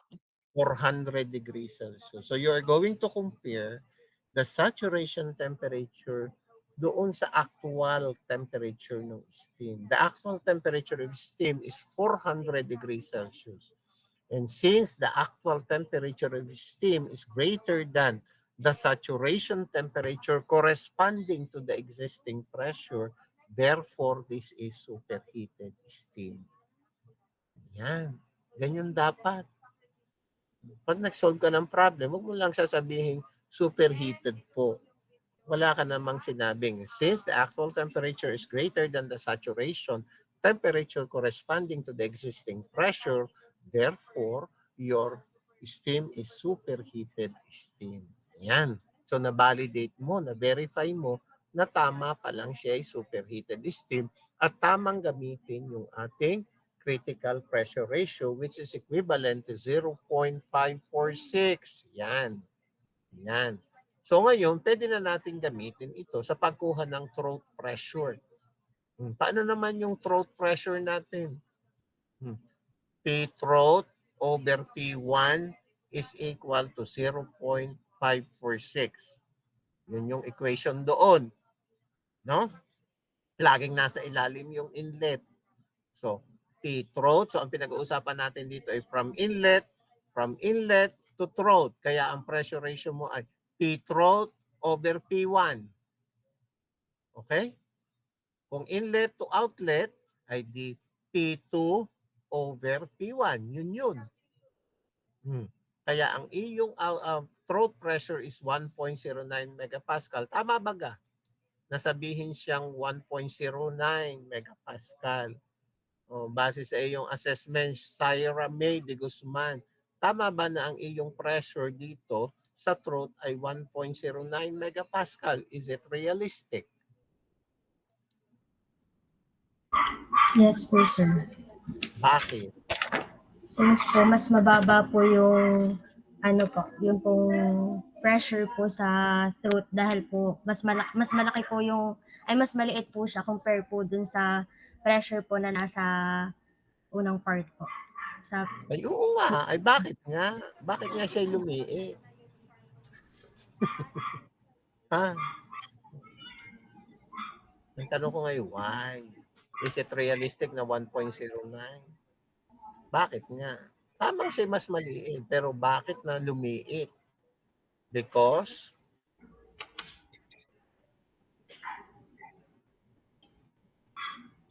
Hmm? Okay.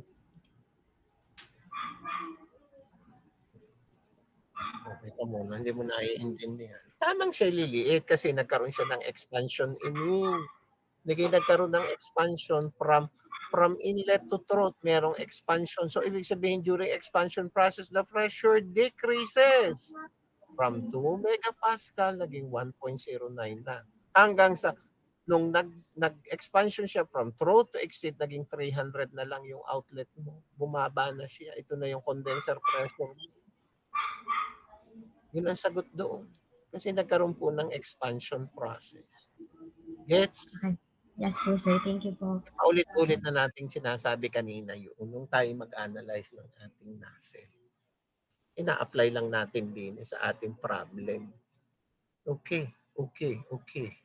So tama na siya ay bumaba. Kasi kung tumaas, halimbawa, ang nakuha mong throat pressure is greater, mas mataas pa sa 2 megapascal, hindi ikaw ay katawa-tawa. No, katawa-tawa, pero isinulat na, pressure ng throat is 3 megapascal. Hindi mo lang inisip, ay ba, lumaki. Mas malaki pa sa inlet. Ay di mali. Kaya hindi mo dapat isulat pagka mali ang sagot. Ang nakita mo doong pressure ay mas mataas pa sa inlet, ay katawa-tawa ka. No? So, ang pressure ng throat is 1.09, which validates that the pressure decreases during the expansion process. So, yun ang ano doon, explanation. Okay. Nakakuha ka ngayon ng iyong enthalpy dito sa point 1, makukuha mo na rin yung entropy. O pumunta ka nga sa steam table, 2 megapascal, 400. Sino yung kaninang may steam table diyang ipinakita? Si Camille. Ikaw ga Camille? Ipo, sir. O, sino yung nagpakita ng steam table kanina na nasa puno ng acacia din sa CICS? Ako po, sir. O sige, Althea, ipakita mo nga sa akin ang enthalpy doon sa dalawang conditions na yun. Saan ka pupuntang table? Sa table 3 po. Okay, go. Pakita mo ngayon yung pressure at temperature.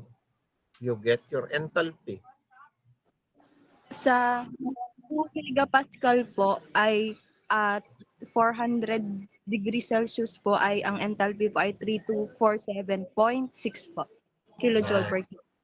3247. Yan, almost the same kasi iba siguro ang table na ginamit na rin. And then yung entropy niya, S1. Kailangan mo rin kuhanin. Katapat lang niyan, H and S. Ang entropy po niya ay 7.1.271 kilojoule per kilogram. So yan yung gagamitin ninyo mamaya.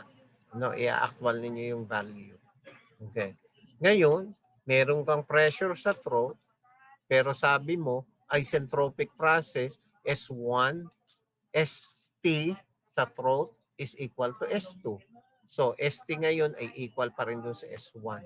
So, makakuha mo ngayon din malalaman mo, ano kaya ang state point? Sa ganaring condition ng 1.09 megapascal at saka sa 7.1292 kilojoules per kilogram Kelvin, what should be your state point? I-verify mo nga. Pero dito, base sa ating HS diagram, your throat condition, at the throat condition, your steam is still superheated steam.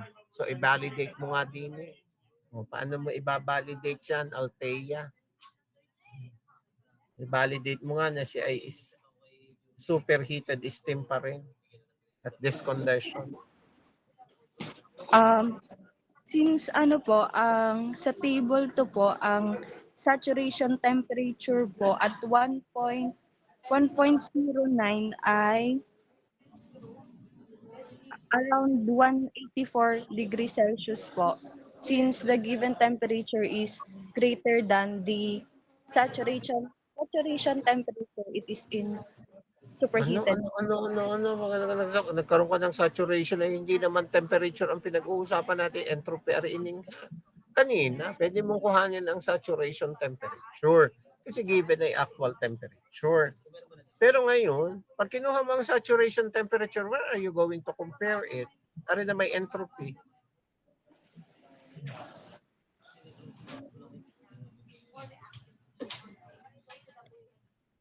Mm. So sabi dito, si gas. Still, ito po yung higher than sugar. Tapos si gas po, nandito siya sa taas. Sa hilo. Still, ay mas reactive compared to kay gas. Kaya po si still,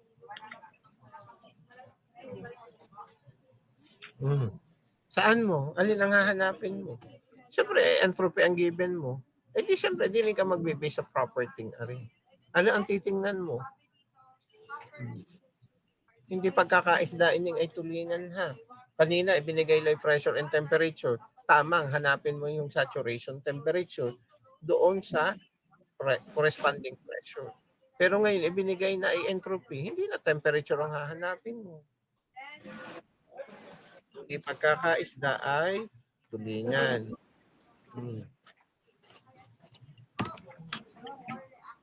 Hoy.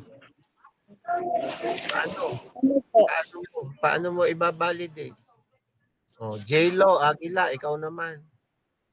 Paano mo i-validate na siya ay superheated steam yung at the throat? Hoy, J-Lo, Aguila, ikaw ay nariyan. Oh, ay imik. Oh. Nariyan ka. Oh, hawak mo steam table mo.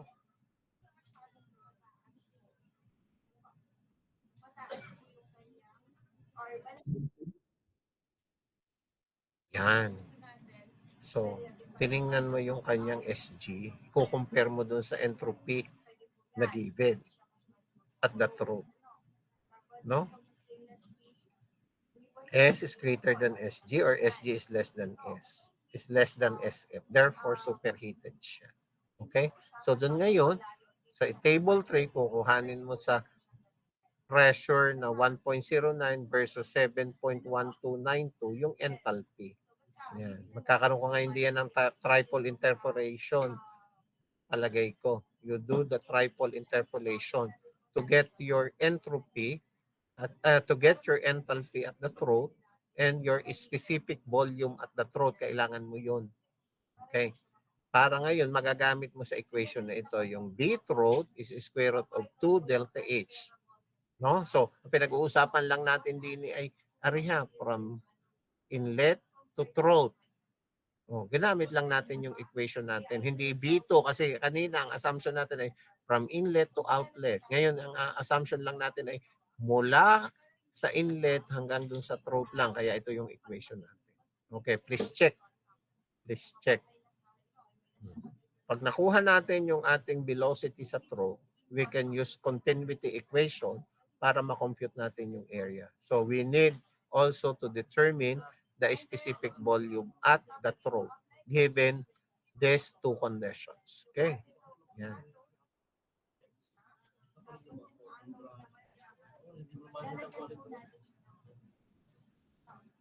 Sabi ko dito, avoid threaded joints for cables for a particular one.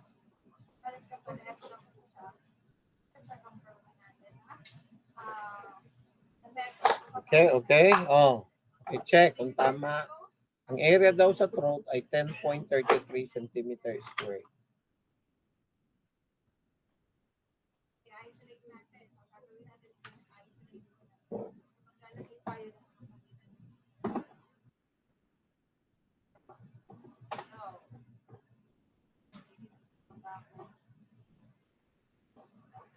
so, ito na po yung ating video. Let's give it a go. Tapos, let's looking na lang po siya. So, ito yung about po sa design. So, although na-discuss na po siya kanina, sa ano po, is ito pa rin po yun sa pag-isip.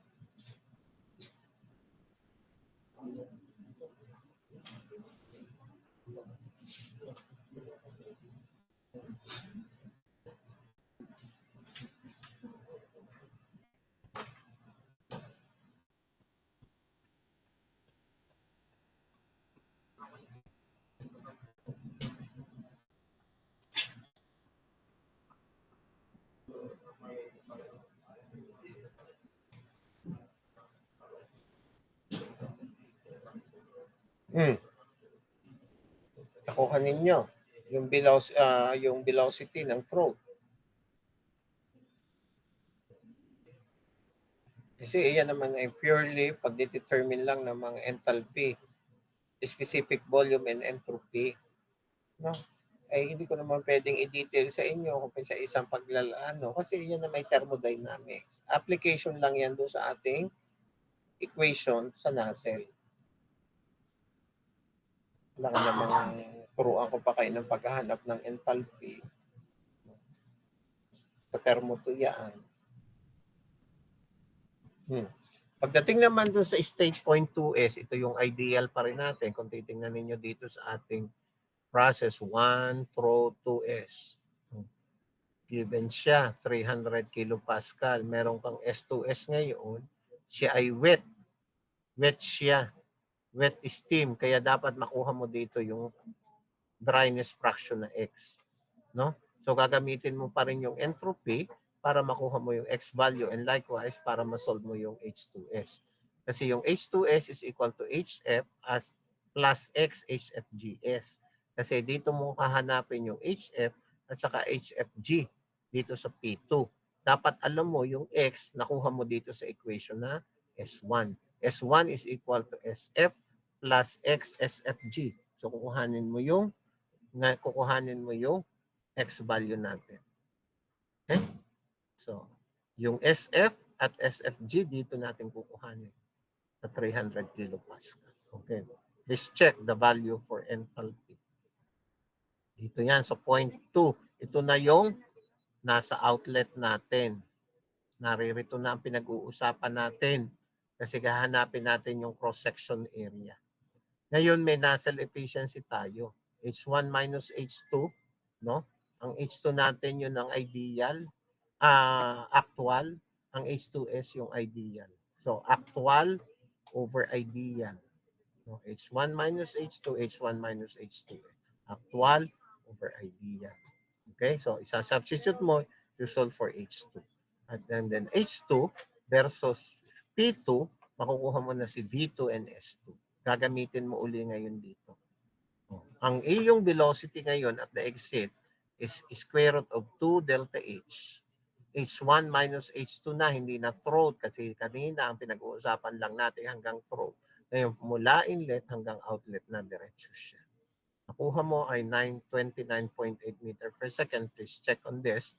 Okay? Para makuha mo ulit using a continuity equation yung ating area. Anong napansin mo sa area? How will you compare your area at the exit and area at the throat? Mas maliit yung area natin sa throat. Okay? Mas maliit yung area natin sa throat compared with the exit. Okay? Or outlet. Kaya, tama. Mas malaki siyempre dito yung area. Okay? Kasi malaki yung diameter. Okay. Ngayon, pagkuha mo ngayon ng Mach number, we need to evaluate yung velocity of sound. Ang velocity ng sound natin, kanina sa ating equation, meron tayong change in pressure over change in density raised to 1/2. Delta P over delta 1 over V. 1 over specific volume is your density. Ngayon, paano natin makukuha yung maximum and minimum pressure? No? Sa throat kasi may throat pressure ka pero kailangan nating makuha yung limits. Kasi change ito. Meron ka ngayong gagamitin na 25 kilopascal na i-add mo at i-minus dun sa iyong throat pressure. Pag hindi ibinigay sa problem, you will use 25 kilopascal, no? To determine your maximum and minimum pressure. Okay? So ito yung pang-add natin kaya nakakuha tayo ng 1,115 minus 1,065 kilopascal. Okay? Then, siyempre makukuha natin yung specific volume at this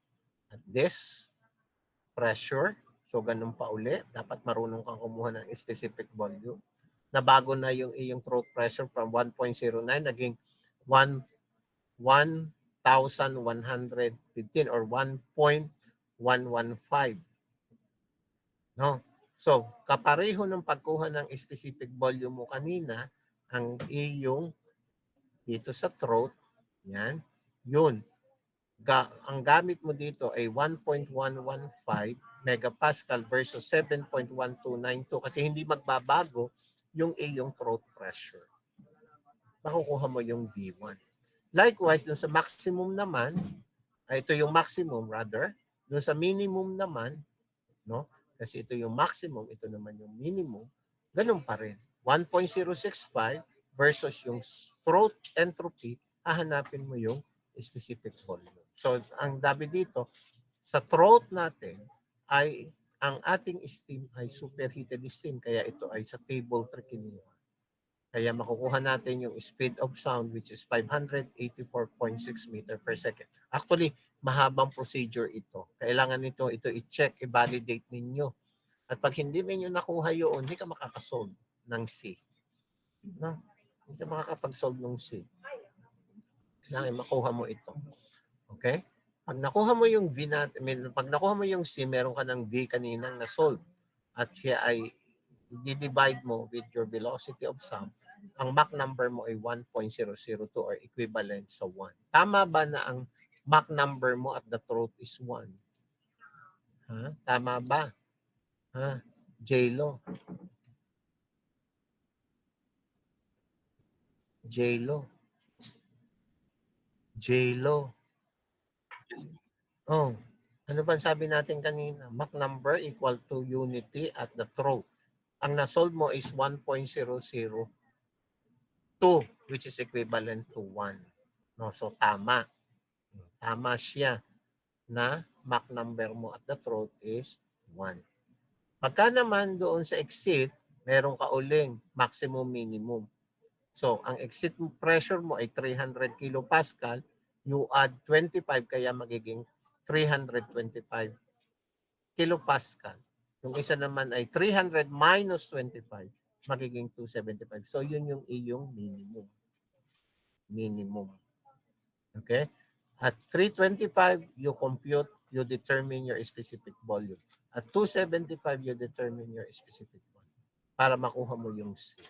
At sabi dito, Mach number is equal to 1.804. No? Ano bang sinasabi sa exit natin? Your Mach number should be J-Lo greater than 1. So tama ang naging sagot mo dito. Tama yung naging sagot mo. Kung siya lumabas na Mach number less than 1, ay di mali. Kasi exit ang pinag-uusapan. Okay? Yan.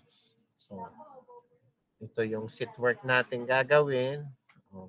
So, mag-break muna kayo. Yung mga magpapacheck, pumila din sa faculty room.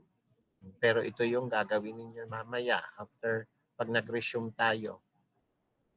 Naintindihan? Yes po, sir.